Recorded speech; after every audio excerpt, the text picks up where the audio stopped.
Welcome back to our channel. It's always a joy to have you here, tuning into a space where we reflect, breathe, and reconnect with the essence of living. Today, we are diving into a gentle yet profound truth, one that might just change the way you look at your life entirely. The quieter your heart, the deeper your blessings.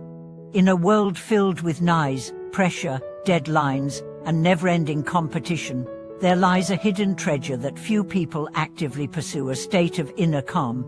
We've been conditioned to believe that success comes from doing more, running faster, and chasing louder dreams. But what if, just what if, the greatest blessings of life are reserved for those who dare to slow down, be still, and cultivate peace within? Let me ask you something. Have you ever found yourself exhausted not from physical labor, but from emotional turbulence? Have you noticed that even on days when nothing dramatic happens, your heart feels heavy, your thoughts scattered, your mood irritable? That's because, most often, our suffering doesn't come from the world, it comes from within. And within lies the key to your most abundant life. Imagine a calm lake on a still morning. The surface reflects the sky so perfectly that you can't tell where the heavens end and the water begins. Now, toss a rock into that lake. What happens? Ripples, waves, distortion. That's what our lives are like when anxiety, urgency, and chaos enter our minds. But unlike the lake, we often keep throwing rock after rock, never allowing ourselves the stillness to reflect clearly. Inner peace isn't about escaping life. It's about embracing it with clarity. It's not a retreat, it's a revolution. Consider the life of a tea master. Every day, he performs the same tasks, boiling water, preparing leaves, pouring cups. From the outside, it looks mundane, repetitive, maybe even boring. But if you observe closely, you'll see something remarkable, a rhythm of grace, a flow of intention, a heart that finds richness in the ordinary. When asked if he ever feels bored, he smiles and says, "He reveals its flavor when given time." People reveal their blessing when they are still. That's not poetry. That's science and soul merged together. When your heart is calm, your decisions become wise. When your mind is still, your vision becomes clear. And when your soul is quiet, your path becomes illuminated. The world may scream for your attention, but your peace whispers the truth. Think about the people in your life who radiate stability. Are they the loudest? Are they the busiest? Or are they the ones who listen deeply, speak with weight, and move with grace? Their strength comes not from domination, but from composure. There's an old proverb, quiet water runs deep, and deep waters nourish everything around them. So does a calm spirit. One man who embodies this truth is an elderly farmer I once met in a rural village.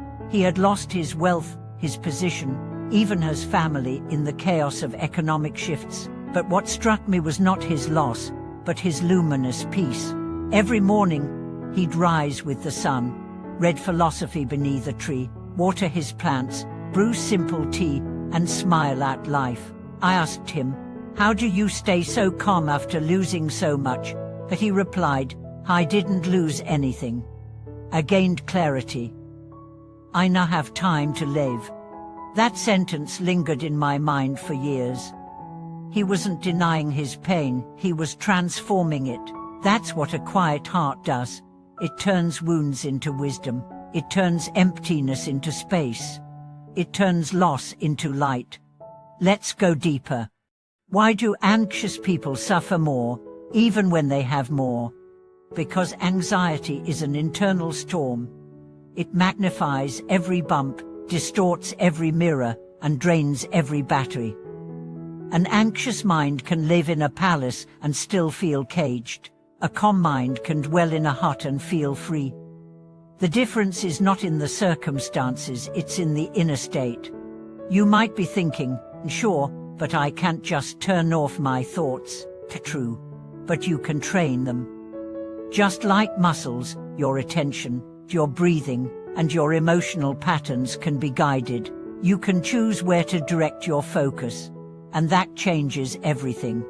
Let me share a story that illustrates this beautifully. A corporate executive in his 40s once came to a retreat. Burned out, sleepless, short-tempered, he confessed. "I don't know who I am anymore. My achievements mean nothing. My relationships are crumbling." During the retreat, we practiced silence, not talking, not scrolling, not reacting, just being. At first, he panicked. "I can't sit still. My mind is screaming." But day by day, the noise softened. He began to notice the chirping of birds, the rhythm of his breath, the way the trees swayed in the wind.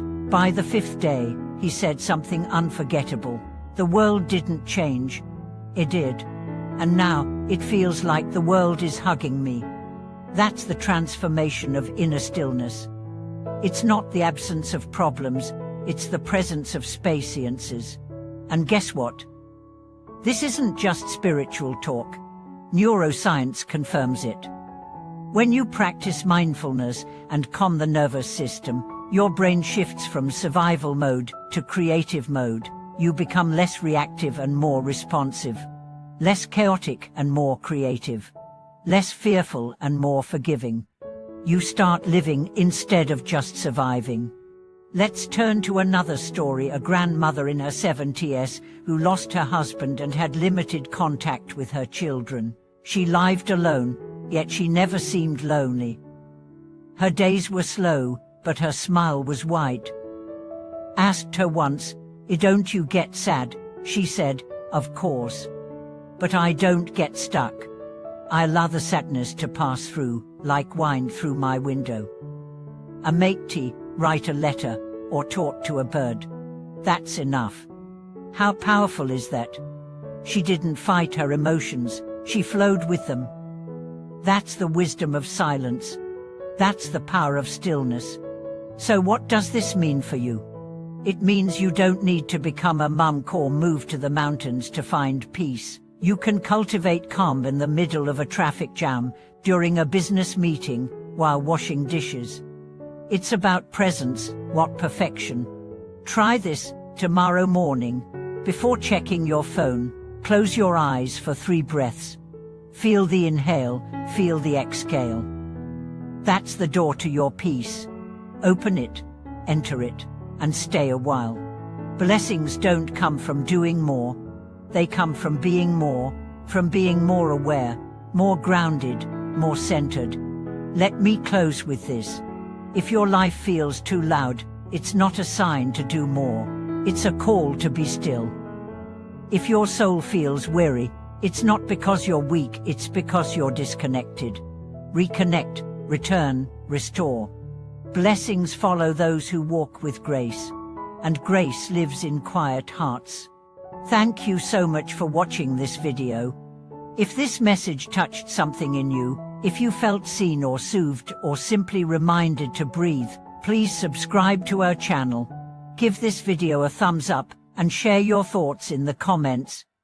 What practices help you stay calm? What moments of stillness changed your life? We'd love to hear your stories, because in sharing, we all grow. Until next time, stay quiet, stay grounded, and stay blessed.